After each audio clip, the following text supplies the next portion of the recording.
Trop souvent, lorsqu'on fait un nouveau développement, on regarde à trop court terme le cycle du bâtiment.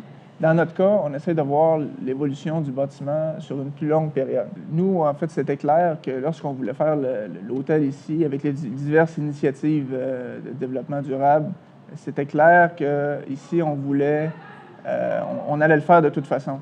On n'avait pas des millions de plateaux de hiérarchie à convaincre. Donc, lorsque les dirigeants de l'entreprise, puis lorsque tout le monde était convaincu que c'était la bonne chose à faire, entre autres, faire la géothermie, par exemple. La géothermie, ici, on se trouve être le premier hôtel au Canada qui a incorporé la géothermie pour le chauffage et la climatisation dans l'hôtel.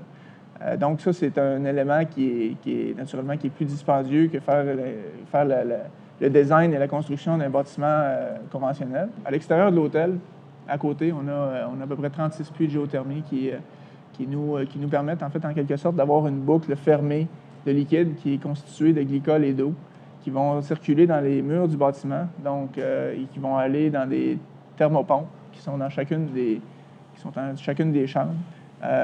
On fait aussi du préchauffage de l'eau au niveau de l'eau chaude du bâtiment.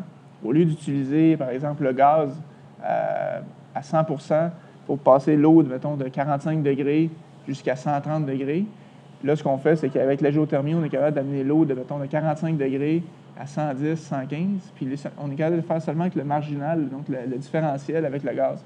Donc, on sauve, point de vue énergétique, au niveau de l'électricité, mais en plus, on sauve au niveau du gaz de façon importante, de sorte qu'on coupe nos coûts en énergie d'à peu près 50 sur un bâtiment conventionnel.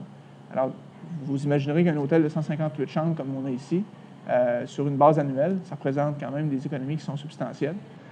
Donc, cette initiative-là, c'est une initiative qui a fait augmenter le coût du projet de peut-être, donnant, c'est peut-être à peu près 2 incluant les diverses autres initiatives vertes qu'on a faites dans le bâtiment.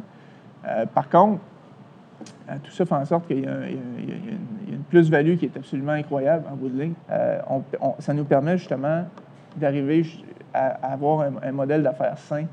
Et puis, même lorsque les coûts d'énergie montent ou quoi que ce soit, nous, ce volet-là est très stable. Non seulement le volet environnement est là, mais en plus, il fait du sens au point de vue économique. Alors nous, dans le fond, c'est d'être au-devant de ce que les gens vont s'attendre de nous. On essaie d'adapter nos initiatives en fonction de ce que nos clients s'attendent qu'on fasse. Donc si, exemple, chez moi, je recycle, bien, je m'attends à ce que les commerces, où est-ce que je vais aller dîner, où est-ce que je vais aller dormir, où est-ce que je vais aller travailler, ce commerce-là fasse le recyclage. Donc, je m'attends à ça. Alors, dans le fond, c'est pas compliqué. Dans le fond, c'est d'essayer d'avoir une gestion saine de nos ressources.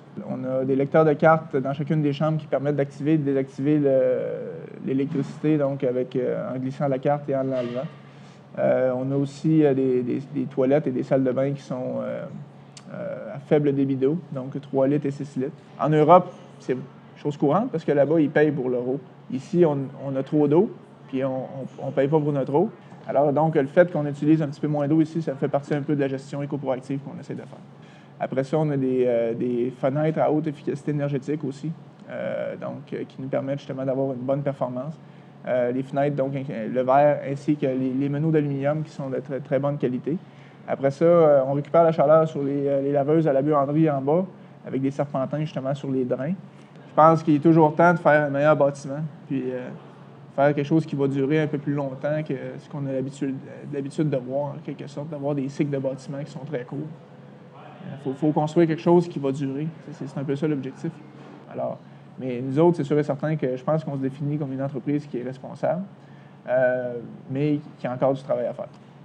Et puis, en bout de ligne, si on peut être d'une fois à l'autre meilleur, que ce soit au niveau de la consommation d'énergie ou la responsabilité qu'on a envers justement les ressources qu'on a, bien, tant mieux. C'est ça l'objectif qu'on se donne.